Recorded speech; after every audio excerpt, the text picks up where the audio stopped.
పూర్వం చంద్రవంశానికి చెందిన ధర్మరాజు దాయాదులతో మాయాజూదం వల్ల రాజ్యాన్ని పోగొట్టుకుని భార్య, సోదరులతో వనవాసం చేస్తూ ఒకనాడు నైమిసారణ్యానికి చేరుకున్నాడు.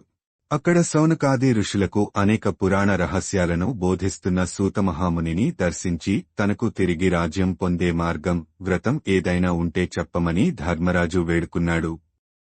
అంతటా ఆ సూతమహర్షి సకల శుభాలను ఒసగే వినాయక చవితి వ్రతం గురించి వివరించారు.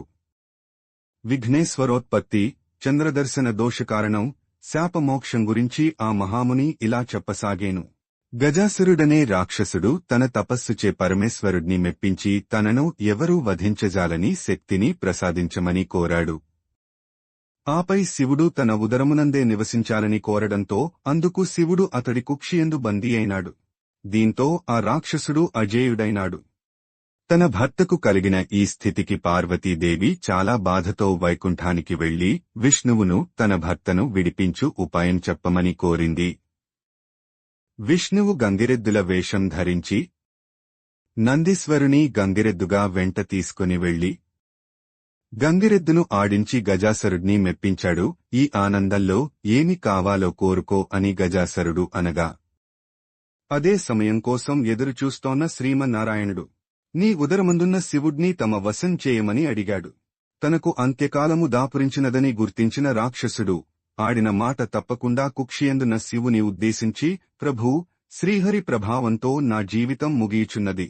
ప్రాణం విడిచిన తర్వాత నా శిరస్సు త్రిలోక పూజితమగునట్లు, నా చర్మమును నిరంతరము నీవు ధరించినట్లు అనుగ్రహించవలసింది అని ప్రార్థించి తన శరీరమును నందీశ్వరుని వశము చేశాడు. నందీశ్వరుడు ఉదరమును చీల్చి శివునికి విముక్తి కలిగించాడు. శివుడు గజాసురుని శిరస్సు, చర్మం తీసుకుని స్వస్థానోన్ముఖుడైనాడు. తన భక్తుడైన గజాసురుని కోరిక మేరకు అతడి ఉదరంలో ఉన్న పరమేశ్వరునికి శ్రీ మహావిష్ణువు విముక్తి కల్పించడంతో భర్త రాకకు పార్వతీ కైలాసంలో ఎదురుచూస్తోంది.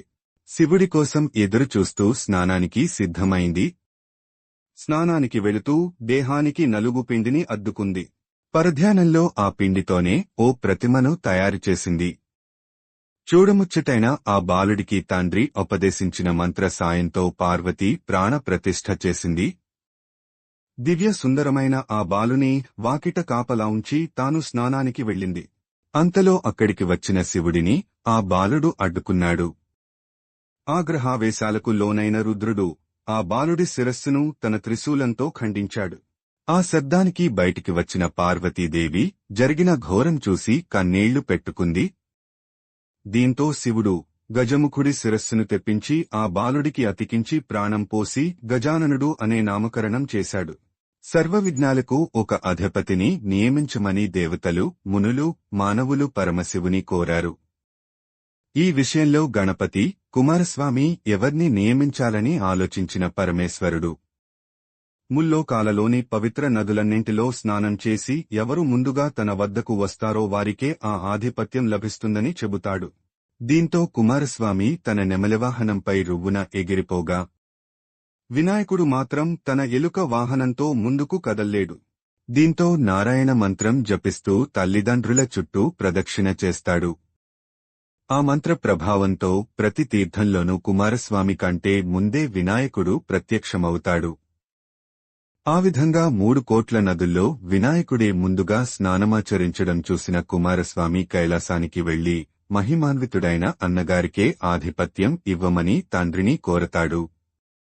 ఆ విధంగా వినాయకుడు విఘ్నాలకు అధిపతి అవుతాడు. గణేశుడి శక్తి సామర్థ్యాలను పరిశీలించి భాద్రపద శుద్ధ చవితినాడు గణాధిపత్యం కట్టబెట్టారు. ఆ రోజున తనకు భక్తితో సమర్పించిన ఉండ్రాళ్లు, కుడుములు, పిండి వంటలు, పండ్లను సుష్టిగా తిన్న వినాయకుడు నడవటానికి ఇబ్బంది పడుతూ కైలాసం చేరుకున్నాడు. శివుని శిరస్సుపై ఉన్న చంద్రుడు గణనాథుని అవస్థలు చూసి నవ్వాడు. రాజదృష్టి సోకితే రాళ్లు కూడా నుజ్జవుతాయి. విఘ్ననాథుని ఉదరం పగిలి అందులోని ఉండ్రాళ్లు, కుడుములు బయటకు వచ్చి అచేతనుడయ్యాడు.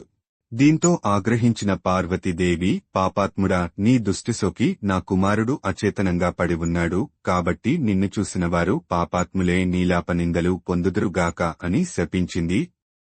పార్వతీదేవి చంద్రుని శపించిన సమయంలో సప్తఋషులు భార్యలతో కలిసి యజ్ఞం చేస్తూ అగ్నిదేవునికి ప్రదక్షిణం చేస్తున్నారు.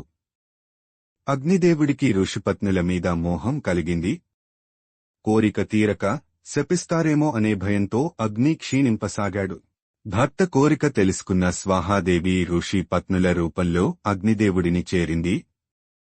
అగ్నిదేవునితో ఉన్నది తమ భార్యలేనని భ్రమపడిన సప్తఋషులు వారిని విడిచిపెట్టారు.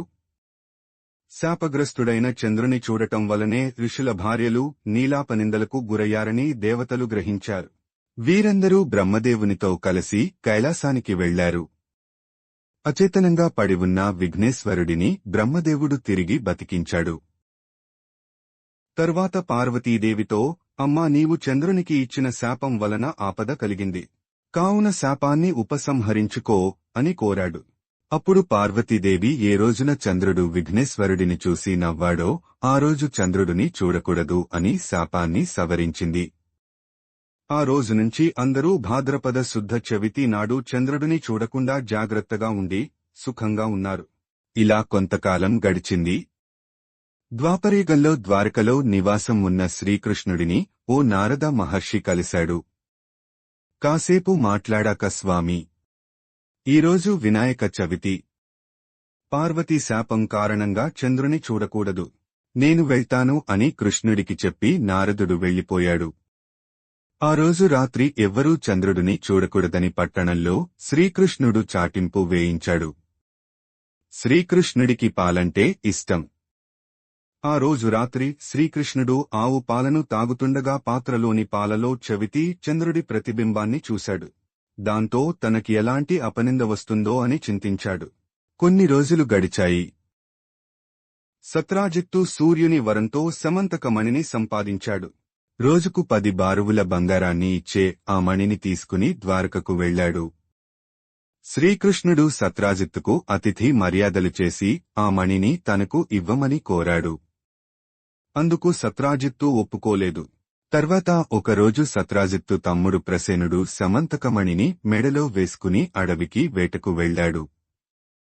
అడవిలో ఒక సింహం ఆ మణిని చూసి మాంసం ముక్క అనుకుని ప్రసేనుడిని చంపింది. మణిని నోట కరుచుకుని పోతున్న సింహాన్ని జాంబవంతుడు చంపాడు.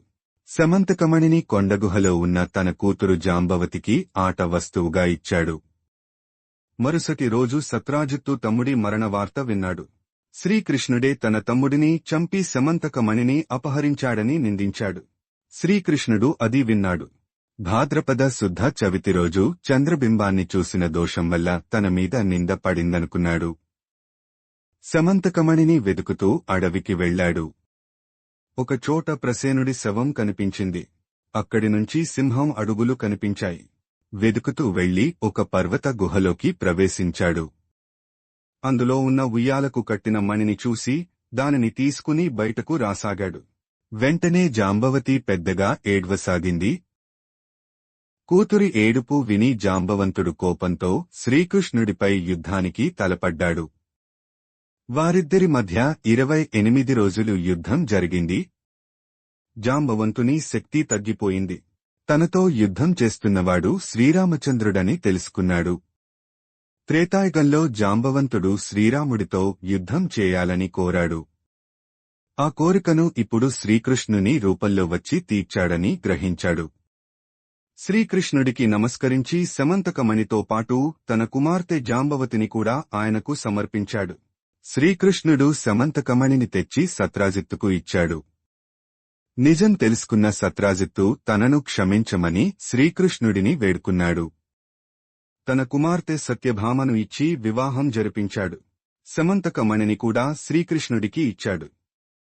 ఆ సమయంలో అక్కడకు వచ్చిన మునులు శ్రీకృష్ణుడితో, మీరు సమర్థులు కనుక మీపై పడిన నిందను పోగొట్టుకోగలిగారు.